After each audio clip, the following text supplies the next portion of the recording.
তাআলা আনহু আগের মতন আর কালো নাই, রক্তে লাল হয়ে গেছে। কিন্তু উনি চিৎকার করে করে বলে আল্লাহু আহাদ, আমার আল্লাহ এক।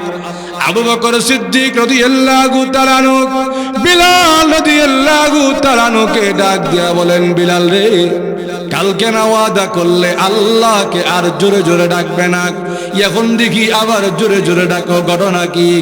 বিলাল রাদিয়াল্লাহু তাআলা আনহু আবু বকর সিদ্দিক রাদিয়াল্লাহু তাআলা আনহুকে ডাক দিয়া বলেন, ও আবু বকর সিদ্দিক, আমিও মনে মনে ওয়াদা করি, নিয়ত করি, আল্লাহকে আর জোরে জোরে ডাকবো না, আস্তে আস্তে ডাকবো।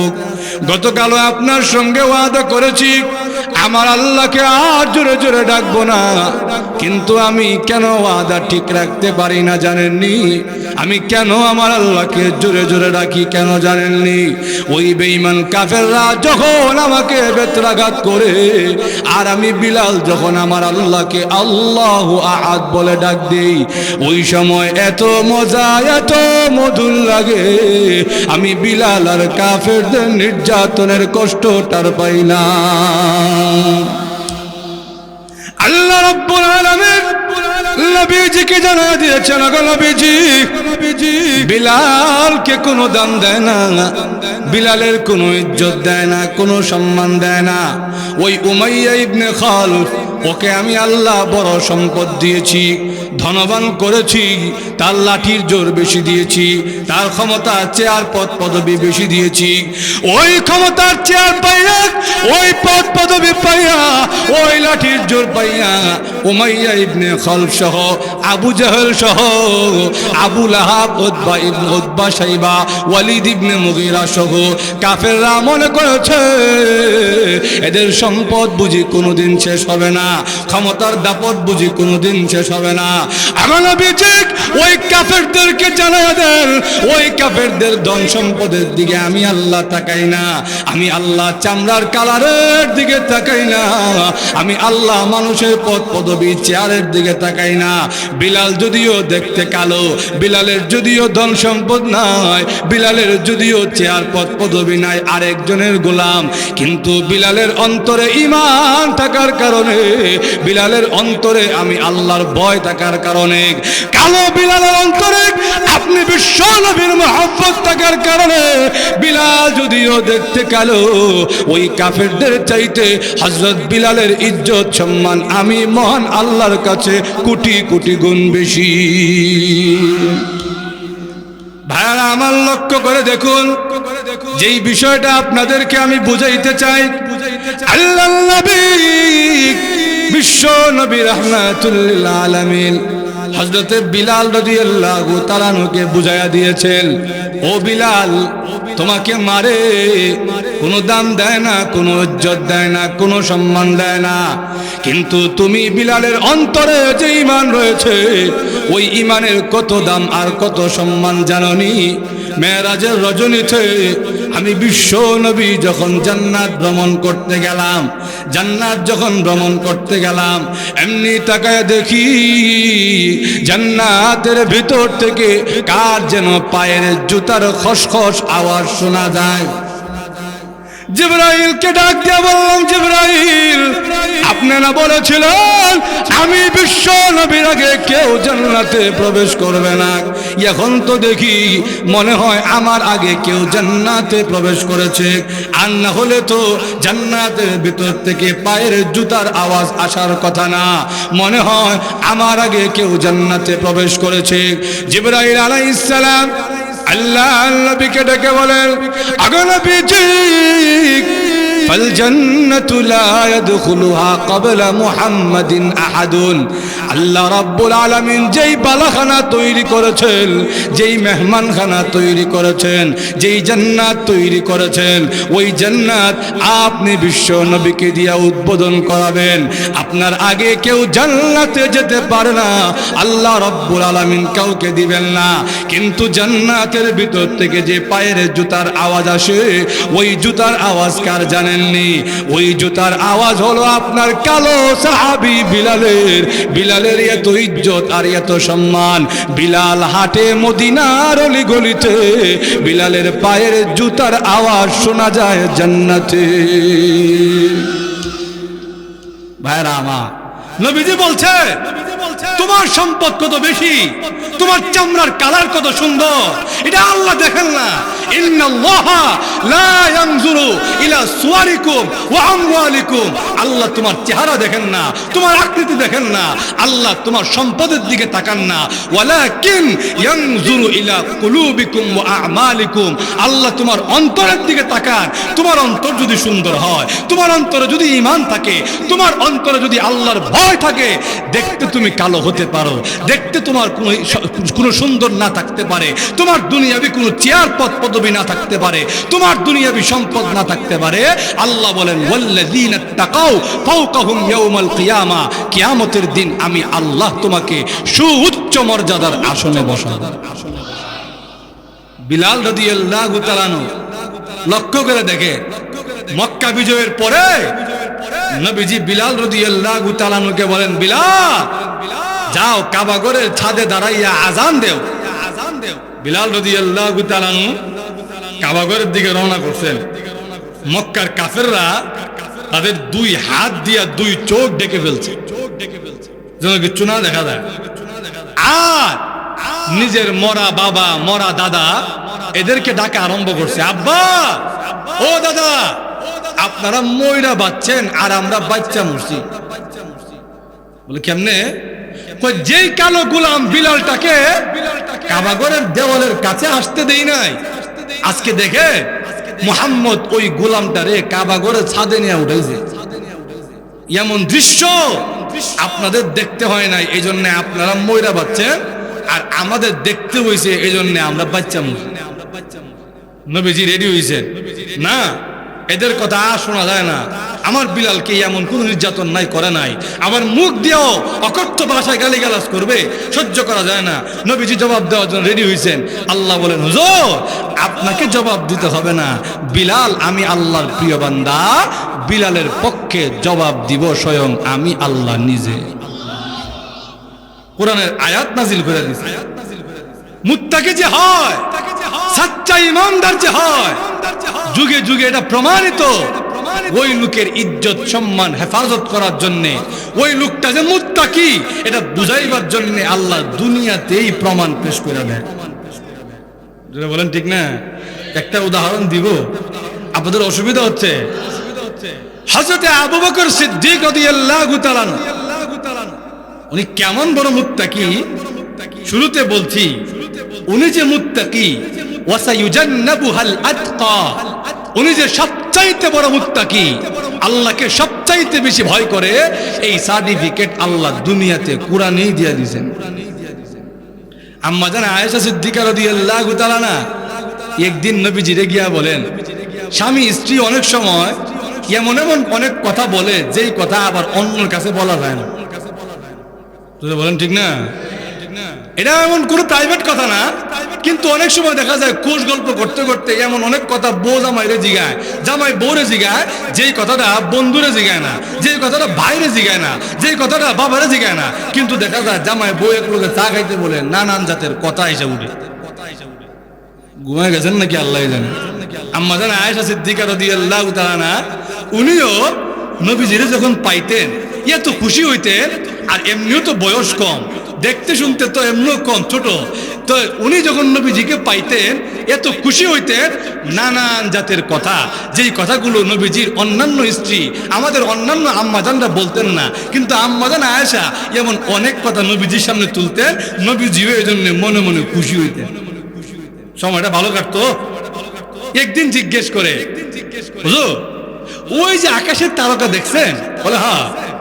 আকাশের তারকা কি গুনে গুনে শেষ করা যায় না? আকাশের তারকা তো গুনে গুনে শেষ করা যায় না। হুজুর এবার আমার প্রশ্ন, অনুমতি যদি দেন একটা প্রশ্ন করতে। বলে বলো কি প্রশ্ন? আকাশের তারকা যেমন গুনে গুনে শেষ করা যায় না, আপনার এমন কোন সাহাবী কি আছে যার নেক আমলগুলো গুনে গুনে শেষ করা যায় না? বলেন তো দেখি, এমন প্রশ্ন আর কেউ করছে? নবীজিও খুশি হয়েছে। উনার মনে মনে আশা হইলো এই প্রশ্নটা যে করলাম, নবীজি উত্তরে মনে হয় আমার আব্বার নামটাই বলবে। মহিলা মানুষ তো তার বাবার প্রশংসা শুনতে বড় ভালোবাসে, মনে হয় আমার আব্বার নামটা বলবে। অপেক্ষা করতেছে, দেখি নবীজি কি বলে। নবীজি বলেন আয়েশা। নবীজিও বুঝতে পারছে যে আয়েশা আমার মুখ থেকে আবু বকরের নামটা শুনতে যাচ্ছে। নবীজিও এরকম তামাশা করে সুন্দর মজা করে বলে, আয়েশা, আকাশের তারকা যেমন গুনে গুনে শেষ করা যায় না, আমারও এমন একজন সাহাবী আছেন যার নেক আমলগুলো গুনে গুনে শেষ করা যায় না, তার নাম হলো ওমর ইবনে খাত্তাব। হুজুর, আমার আব্বা কই গেল? আমার আব্বার নামটা যে বললেন না, এতে তো বোঝা যায় আমার আব্বার চাইতে ওমরের নেক আমল বেশি হয়ে গেছে। আমার আব্বার নাম কই? নবীজি মুচকে হাসি দিয়া বলেন, তোমার এই প্রশ্ন বের করার জন্যই আমি উমরের নামটা বললাম। আল্লাহর নবী, বিশ্ব নবী রাহমাতুল লিল আলামিন ডাক দেয়া বলেন, আয়েশা গো, তোমার আব্বা আবু বকরের দাম সম্মান আরো বেশি। তোমার আব্বা আবু বকরের ইজ্জত কত বেশি জানোনি? তোমার আব্বা আমার সঙ্গে একটা রাত ছিল হিজরতের রজনীতে। তোমার আব্বা আমি নবীজির সঙ্গ দিয়েছে হিজরতের রজনীতে। আবু বকরের দরজার সামনে যখন গিয়েছি, আবু বকর বলে যেই মাত্র ডাক দিয়েছি, তোমার আব্বা এমনি দরজা খুলে হাজির। লাব্বাইকা ওয়া সাদাইকা ইয়া রাসূলুল্লাহ, সঙ্গে সঙ্গে হাজির হয়ে গেছে। আমি ডাক দিয়ে বললাম, আবু বকর, আপনি কেমনে বুঝলেন আমি আপনাকে এখন ডাক দিব? 4 মাস আগে আপনাকে বলেছিলাম আবু বকর প্রস্তুত থাকবেন, যেই কোনো মুহূর্তে আল্লাহ হিজরতের নির্দেশ করতে পারেন। কিন্তু গত 4টা মাসে একদিনের জন্য আপনাকে বলে নাই কোন দিন যাব, কোন বারে যাব, কোন তারিখে যাব, কোন সময় যাব, একটা বারের জন্যও আপনাকে স্মরণ করাই নাই। 4টা মাস পরে যখন আপনার দরজার সামনে দাঁড়ালাম, আপনি কেমনে বুঝলেন আমি নবীজি এখন হিজরতের জন্য রওনা করব? আবু বকর সিদ্দিক রাদিয়াল্লাহু তাআলা আনহু আল্লাহ নবীকে ডাক দেয়া বলেন, গো নবীজি, 4 মাস আগে যখন আপনি বিশ্ব নবী আমাকে বলেছিলেন আবু বকর হিজরতের জন্য কিন্তু প্রস্তুত হয়ে যান, ওই দিন বলার পরে আমি আমার ঘোড়াকে প্রত্যেক দিন সামুর গাছের পাতা খাইয়েছি। সামুর গাছের পাতা খাওয়ালে ঘোড়া সহজে দুর্বল হয় না, হৃষ্টপুষ্ট থাকে। আমি আমার ঘোড়াকে প্রত্যেক দিন প্রস্তুত রেখেছি, কারণ আপনি বিশ্ব নবী আমার দুয়ারে দাঁড়াইয়া যদি অপেক্ষা করেন, কিয়ামতের কঠিন ময়দানে আমি আবু বকর আশিকে রাসূল হইয়া দাঁড়াইতে পারবো না। আল্লাহর নবী বিশ্ব নবী রাহমাতুল লিল আলামিন আম্মা জানা আয়েশা সিদ্দিকা রাদিয়াল্লাহু তাআলা আনহাকে ডাক দেয়া বলেন, আয়েশা, তোমার আব্বা হিজরতের রজনীতে আমি বিশ্ব নবীর সঙ্গ দিয়েছি। আমি বিশ্ব নবী যখন রওনা করলাম হিজরতের জন্য, আমার সঙ্গে কেউ ছিল না। তোমার আব্বা আবু বকর নিশ্চিত জানে যদি কাফেরদের হাতে ধরা খায় নিশ্চিত হত্যা করে ফেলবে, নিশ্চিত সামনে মরণ। ওই মরণকে হাতে নিয়া আমি বিশ্ব নবীর সঙ্গে রওনা করে ফেলেছি। মদিনার লোকজন বলে, নবীজি যখন মদিনায় হিজরত করে প্রবেশ করতেছেন, এমনি তাকায় দেখে নবীজির পিছনে একজন লোক বসা। ওই লোকটা নবীজির সঙ্গ ছাড়েন না, সব সময় নবীজির আস্তিন মুবারক, জামা মুবারক ধরে রেখেছে। ওই লোকটার নাম হলো হযরত আবু বকর। আল্লাহর নবী ডাক দিয়ে বলে, আয়েশা, তোমার আব্বা যে আমার সঙ্গে হিজরতের রজনীটা পার করেছে, ওই একটা রাত আল্লাহর কাছে এত প্রিয়, এত পছন্দনীয় হয়েছে, ওমরের সারা জীবনের নেক আমল যদি এক পাল্লায় রাখা হয়, আর তোমার আব্বা আবু বকরের একটা রজনী হিজরতের রজনীটা যদি আরেক পাল্লায় রাখা হয়, ওমরের সারা জীবনের নেক আমলের চাইতে তোমার আব্বা আবু বকরের হিজরতের একটা রজনীর ওজন বেশি হবে। এমন সাহাবীর নাম হলো আবু বকর সিদ্দিক রাদিয়াল্লাহু তাআলা আনহু। আবু বকর সিদ্দিক রাদিয়াল্লাহু তাআলা আনহু একদিন উনি এমন একটা মাহফিলের পাশে দিয়ে যাচ্ছে, মজলিস। ওই মজলিসে শ্রোতা যারা আছে সবাই ইহুদি, বক্তা যে সেও ইহুদি। বক্তার নাম হলো ফিনহাস ইবনে আযুরা। নবী আবু বকর সিদ্দিক রাদিয়াল্লাহু তাআলা আনহু উনি চিন্তা করে দেখলেন, এক কাজ করি, এদের সবাইকে তো আলাদা আলাদা করে কালিমার দাওয়াত দিতে পারবো না, এক কাজ করি বক্তাটাকে কালিমার দাওয়াত দেই, দেখি যদি বক্তারা মুসলমান হয় তাহলে তার মুরিদান যারা আছে এরা এমনি মুসলমান হবে। বলেন ঠিক না? বলে পিসা মুসলমান হয়েছে, আমরা বাদ থেকে লাভ করি, আমরাও মুসলমান। উনি যেই কথা সেই কাজ। আসলেন ফিনহাস ইবনে আযুরার কাছে। হে ফিনহাস, তুমি না তাওরাত কিতাবের আলেম, তুমি না তাওরাত কিতাব পড়ো? তাওরাত কিতাবে তো আমাদের নবীজির বর্ণনা এমন ভাবে দেওয়া, আল্লাহ বলেন ওগো নবীজি, আল্লাযীনা ইয়ারিফুনাহু কামা ইয়ারিফুনা আবনাহুম, যারা তাওরাত কিতাব পড়ে এরা আপনাকে এমন ভাবে চিনে যেমন নাকি নিজের ছেলেরে চিনে। তুমি তো নবীজিকে না চিনার কথা না, তো তুমি এরপরও নবীজির প্রতি ঈমান আনো না কেন? ইসলামের প্রতি বিশ্বাস রাখো না কেন? এক আল্লাহর প্রতি ঈমান আনো না কেন? জবাব দাও। ওই ইহুদি ডাক দিয়া বলে, কেন আনি না? উত্তর যখন শুনতে মন চাইছে, এখন শুনো। তোমাদের ধর্মের নবী, আমি জানতাম এতদিন যে তোমাদের ধর্মের নবী বুঝি একলাই অভাবী, একলাই গরিব। এখন দেখি না, তোমরা নবী একলা অভাবী না, একলা গরিব না, তোমাদের আল্লাহও অভাবী। যেই ধর্মের নবীও গরিব, আল্লাহও গরিব, এই ধর্ম আমি মানি না। আবু বকর সিদ্দিক রাদিয়াল্লাহু তাআলা আনহু হতবাক হয়ে গেলেন। উনি এমন প্রশ্নের উত্তর দিবে, এমন উত্তর দিবে উনি কখনো কল্পনাও করেন নাই। হতবাক হয়ে গেলেন। এই ইহুদি, আমি তর্কের খাতিরে মেনে নিলাম যে আমার নবী গরিব ছিলেন, আসলে কি আমাদের নবী গরিব ছিলেন? আপনাদের কি মনে হয়?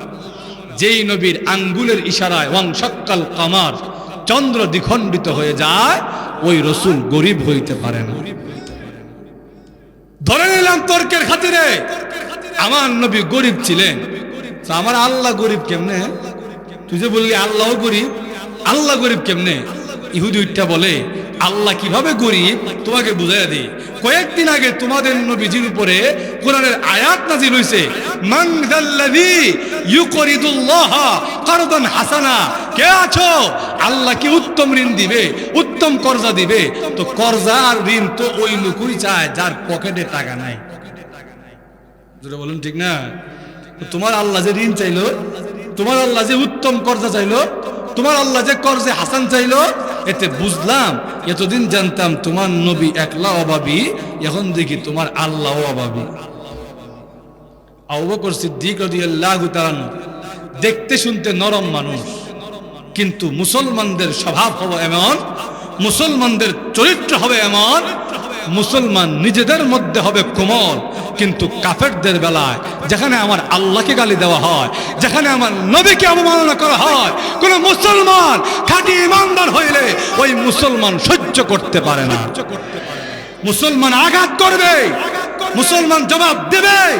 যদি কোন মুসলমান আল্লাহ এবং তার রসুলকে গালি দেওয়ার পরেও মুসলমানের শরীরে রক্ত গরম হয় না, মুসলমান প্রতিবাদ করে না, বুঝতে হবে তার ইমানের মধ্যে মুনাফিকি ঢুকছে। আবু বকর সিদ্দিক রাদিয়াল্লাহু তাআলা আনহু দেখতে নরম মানুষ, জীবনে কাউরে আঘাত করে না, কোনো কটু কথা বলে না। আবু বকর সিদ্দিক রাদিয়াল্লাহু তাআলা আনহু যখন দেখলেন আমার নবী কেউ গালি দিছে, আমার আল্লাহ কেউ গালি দিছে, সহ্য করতে পারলেন না। ওই ইহুদির মুখে এমন জোরে আঘাত করলেন, নাক ফেটে ফিনকি দিয়া রক্ত বের হওয়া আরম্ভ। ইহুদি বলে, আমি মুহাম্মদের কাছে বিচার দিব তোমার নামে। আসছে নবীজির দরবারে, মুহাম্মদ সাল্লাল্লাহু আলাইহি ওয়াসাল্লাম, দেখো তোমার সাহাবী আবু বকর আমার অবস্থা কি করছে, একটু তাকায় দেখো। নবীজি সাল্লাল্লাহু আলাইহি ওয়াসাল্লাম তার চেহারার অবস্থা দেখে বলতেছে, চেহারার যে অবস্থা হয়েছে এতে বোঝা যায় কাজটা আবু বকর না, মনে হয় উমরে করছে। এত জোরে আঘাত তো আবু বকর করতে পারে না। না, আমি আবু বকর কেউ চিনি, ওমর কেউ চিনি, আমাকে আজকের মাইটটা আমাকে আবু বকরই দিছে। আপনি বিচার করেন, নবীজি ডাকে আনছেন, আবু বকর তুমি এই লোকেরে মারছো? আবু বকর সিদ্দিক রাদিয়াল্লাহু তাআলা আনহু বলেন, জি হুজুর আমি মারছি, কিন্তু কেন মারছি এটাও শুনেন। এই ইহুদি বলে, আমার নবী যেমন অভাবী গরিব, আমার আল্লাহও অভাবী গরিব। নবীজি উঠা বলে, কিরে ইহুদি, আমাকে না হয় গালি দিলি, কিন্তু আল্লাহকে তো তোরাও মানুষ, আমরাও মানি, তা আল্লাহরে কেন গালি দিলি? আল্লাহরে গালি দেওয়ার কারণটা কি? ইহুদি উঠে বলে, শয়তান তো। ইহুদি বলে, ওয়াল্লাহি বিল্লাহি তাল্লাহি, আল্লাহর কসম আমি জীবনেও আল্লাহরে গালি দিছি না। আসলে দিছে না দিছে? এখন নবীজি কয়, কি আবু বকর, তুমি বলো বেটা আল্লাহরে গালি দিছে, আর বেটা কয় আমি আল্লাহরে গালি দিছি না, এখন সমাধান কি? তোমার এখন ইসলামের নিয়ম হলো, বাদী যদি কসম করে ফেলে, বিবাদীকে সাক্ষী পেশ করুন লাগে। এখন সে কসম করছে আল্লাহরে গালি দিছে না, সে যে আল্লাহরে গালি দিছে, তোমাকে এখন সাক্ষী পেশ করে প্রমাণ করতে হবে, সাক্ষী দাও। সুবহানাল্লাহ বলবেন না? আবু বকর সিদ্দিক রাদিয়াল্লাহু তাআলা চোখের পানি ছেড়ে দিয়ে কাঁদে, আর নবীজিকে ডেকে বলেন, আগো নবীজি, আপনি তো জানেন গো আমি আবু বকর কোনোদিন মিথ্যা কথা বলি না। আল্লাহর নবী, বিশ্ব নবী রাহমাতুল লিল আলামিন ডাক দেয়া বলেন, আবু বকর, আমি নবী জানি তুমি মিথ্যা কথা বলো না, বলতে পারো না, কিন্তু আবু বকর রে, দুনিয়ার কোর্ট কাছারি তো এই কথার উপর চলে না। দুনিয়ার কোর্ট কাছারি চলার তো আলাদা নিয়ম বিধান আছে।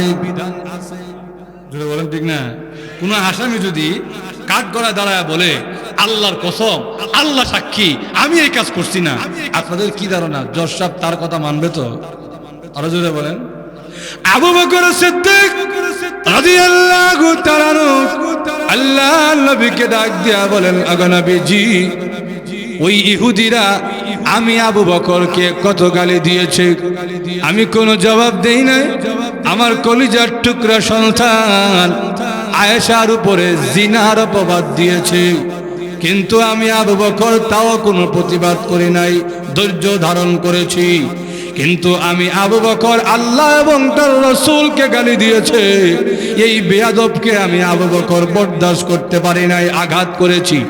এখন যদি সাক্ষী না থাকার কারণে আপনি বিশ্ব নবী আমাকে ফাঁসির রায় দিয়া দেন, ফাঁসির দড়ি আমার গলায় ঝুলাতে আমি আবু বকর প্রস্তুত আছি।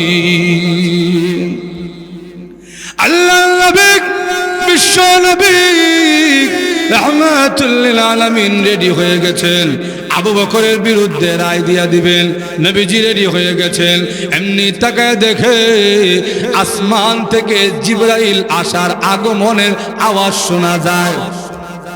নবীজি বুঝে ফেলেছেন আমার আবু বকরের বেলায় আল্লাহর পক্ষ থেকে কোন রায় আসতে পারে।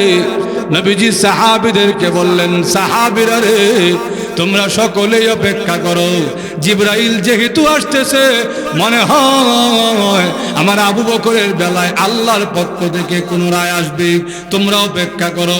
হাত্তা ইয়াতিয়ানি জিবরাইল, জিবরাইল আসার পরে আমি রায় দিব।